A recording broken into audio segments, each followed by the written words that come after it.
Welcome back, Tigers. It's April 14th, Friday. Hope y'all had a great week and continue to have a great weekend. Before we kick off the weekend, we're going to hit you with a few announcements.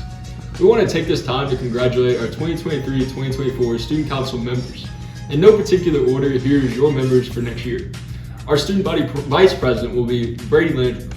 Our Student Body Secretary, Wyatt Adler. Our Student Body Director of Multimedia is Luke Suggs. Student Body Communications Directors, Liam Haydell and Colin Winsel. The Student Body Spirit Coordinator is Dylan Hazelwood. Executive Committee President, Cameron Callahan. Student Body Christian Initiative is Jaden Davis.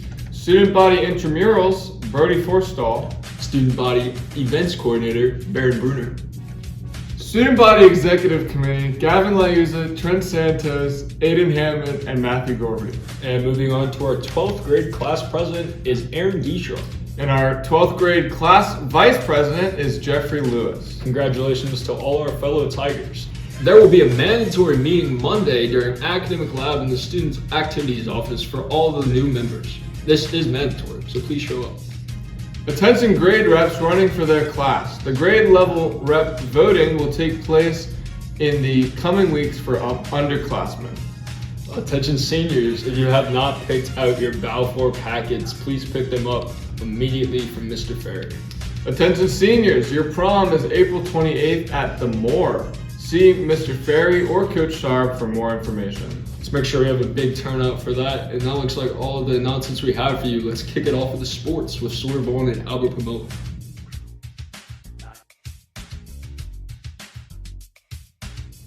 What's up, Tigers? Happy Friday. Here's your sports announcements for the day. Today, varsity track will be in action against St. Aug at 4 p.m. at Tad Gormley Stadium. Our 9th grade baseball team will be in action versus North Shore at 4 p.m. here at Holy Cross Park. Also today, the lacrosse team will go up against Jesuit at 6 p.m. on the North Field here at Holy Cross. Last but not least, today the JV baseball team will take on the North Shore at 6:30 p.m. here at Holy Cross.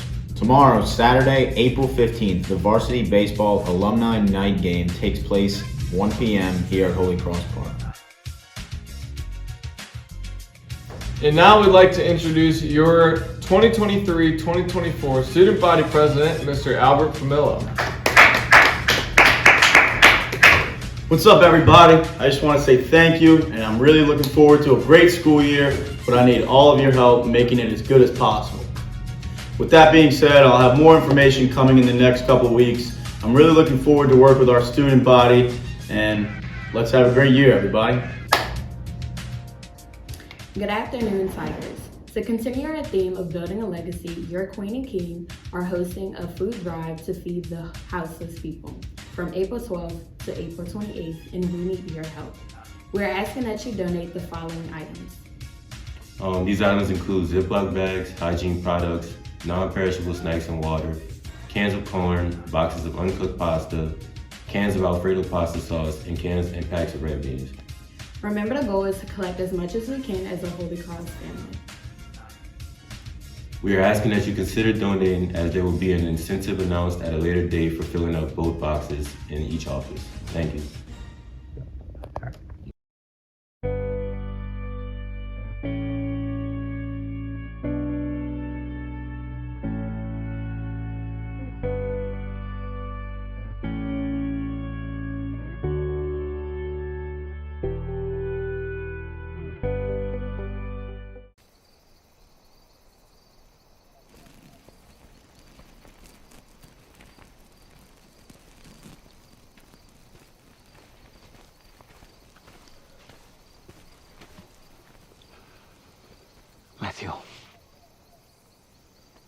Matthew. Bye-bye. I've got it. The opening? Yes. What is it? A map. A what? Directions. Where people should look to find me. Okay. Give me a moment.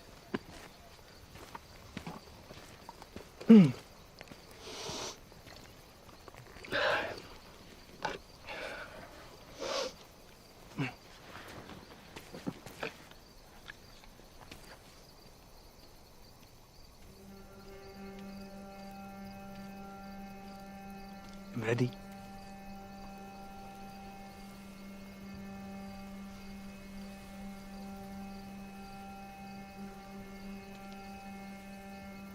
Have I? Blessed are the poor in spirit, for theirs is the kingdom of heaven. Blessed are those who mourn, for they shall be comforted. Blessed are the meek, for they shall inherit the earth. Blessed are those who hunger and thirst for righteousness, for they shall be satisfied. Blessed are the merciful, for they shall receive mercy. Blessed are the pure in heart, for they shall see God. Blessed are the peacemakers, for they shall be called sons of God. Blessed are those who are persecuted for righteousness' sake, for theirs is the kingdom of heaven.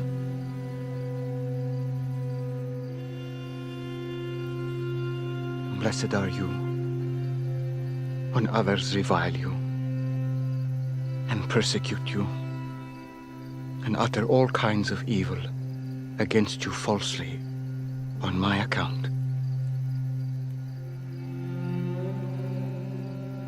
Rejoice and be glad, for your reward will be great in heaven.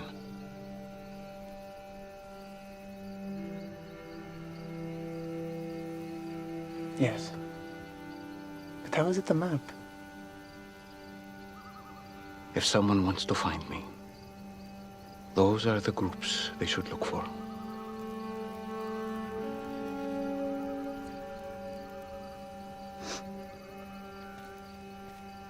And then? You are the salt of the earth.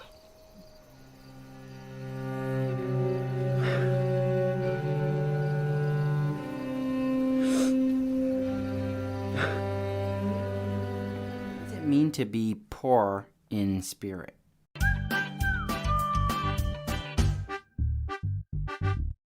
Hey guys, it's me again, Douglas, and today I wanted to talk to you guys about the Beatitudes.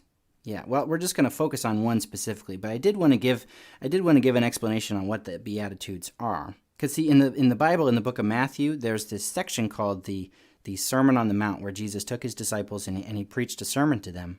And there's this section, actually it's the beginning section of the Sermon on the Mount, where Jesus says these 8 different kinds of people that most folks would think were really unfortunate. But Jesus says that they are blessed.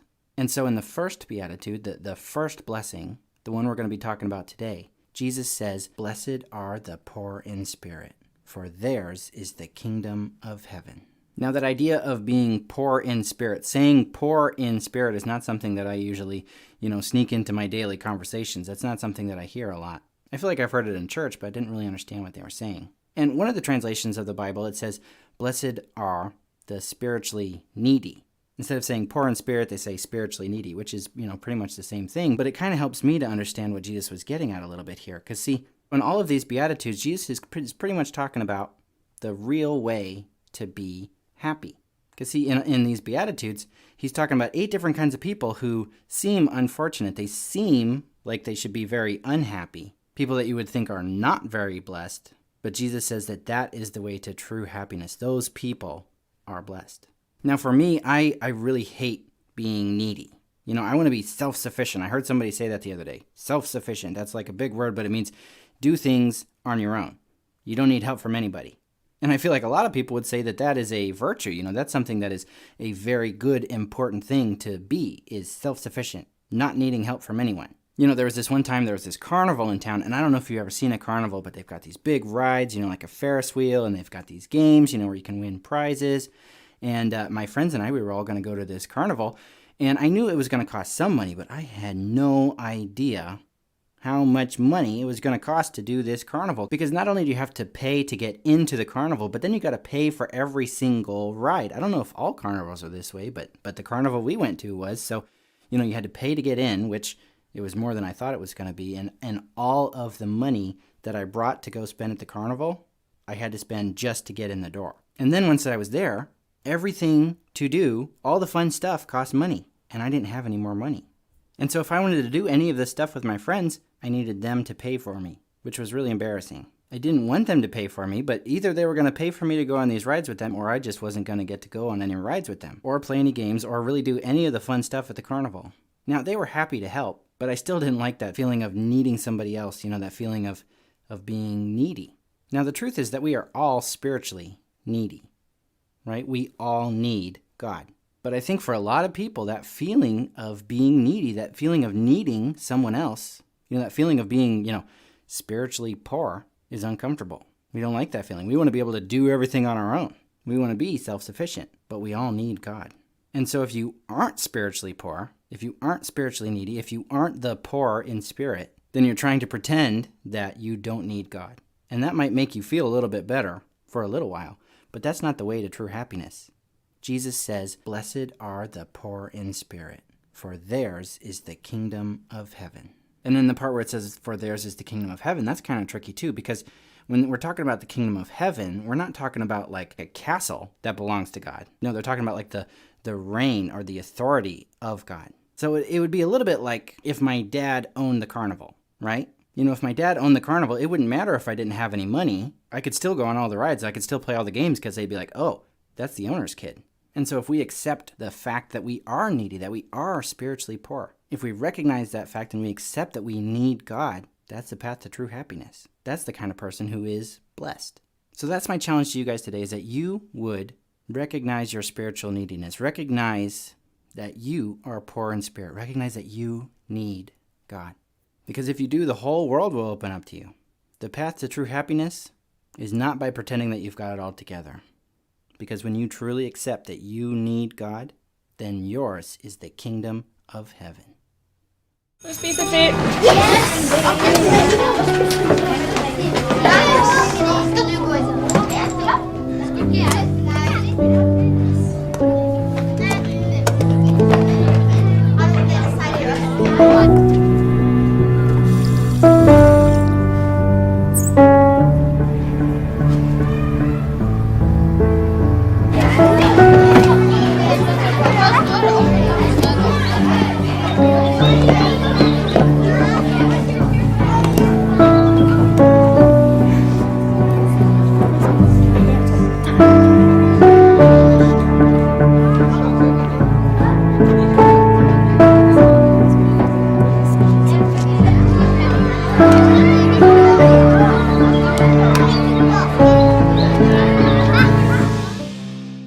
Charity.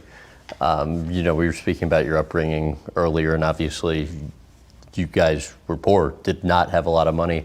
But there's one time your father's, Philip, is taking you out to get a burger and sees a homeless guy. What ends up happening? He's driving and he sees a homeless guy in some army fatigues. Like if you ever saw a guy in army fatigues, he's pulling over, so he sees a guy, he makes a U-turn in the middle of the street, he's talking to this guy, and he recognized the platoon that the guy was from. Man, I know, did you know what? Yeah, I knew him and then there. So the guy was down on his luck, and we had like 5 double cheeseburgers left. My father had $20. And in my mind, I'm like, what are you doing, bro? I'm gonna eat that later. When y'all go to sleep, after everybody get there, I'm gonna eat, what are you doing? Like, I'm like, selfish at this point. Like you finally get some change. I get to stop eating army crackers and army cheese. This is my food. So he gives the guy the food, and he gets in the car and he slams the door and he got a little tear in his eye, and he just looks and says, if you ever make, and like I remember these words, if you ever make it big time, make sure you help those in need. And then on Thanksgiving, he would go to the barracks, round up the troops, and we'd have blankets, we have all the army rations that they were getting ready to throw away, whatever we can, Spam, peanut butter, bread, give it to the homeless people. So those are 3 things that I do today because of what a man that made $30,000 a year taught me. From a woman who was a secretary who probably made $20,000 a year. They taught me that. So, a lot of people, when they look at me and the charities that I do, this is from the heart. Like sometimes when I see people doing charities, I could tell they're just doing it for the moment. Like for example, whenever it's a hurricane relief thingy, people who you never see do anything, all of a sudden they just pop up and they're tweeting about it. Like I tell people all the time, I do a lot of stuff seen and unseen. Like it doesn't matter to me if you know that I just fed 10,000 homeless. That I'm doing this because this was what I was taught. I'm doing it because to walk in there and see a family put a smile on their face for a day, that's just awesome to me. Whether it be visiting an ill child in the hospital, donating money, or something else, what's been the singular, most personally satisfying thing you've done? Well, they all have been satisfying. One time, a grandmother had a kid that couldn't walk. I bought her a van. And see, like, these are stories that you'll never hear. I bought her a van. Just the other day, I get an email, a little beautiful, and I'll give you her mother's number so you can talk to her. A little beautiful girl that has cancer, A. Marie. So the mom hits me in the email. I don't know if this is your email, but my daughter, she calls you Bubby. She would like to see you. I'm in LA. So I hit her back. I'll be in LA. I'm gonna come see you. This isn't Shaq. I'm like, all right, whatever you say. So I go see her, and she wasn't doing well before I went to go see her. So now that I went to see her, her spirits are up. She's happy. I told her to hang in there, and you know, just seeing the kid smile. Just seeing the kid smile. It's fulfilling to me, you know, to know that a former high-level juvenile delinquent, who all the experts said was going to be in the Army like his father, who all the people said he was going to be a bum, all the people said he wasn't going to do anything, is now the guy that's making kids all around the world smile. That's my thing. I just want to make you smile.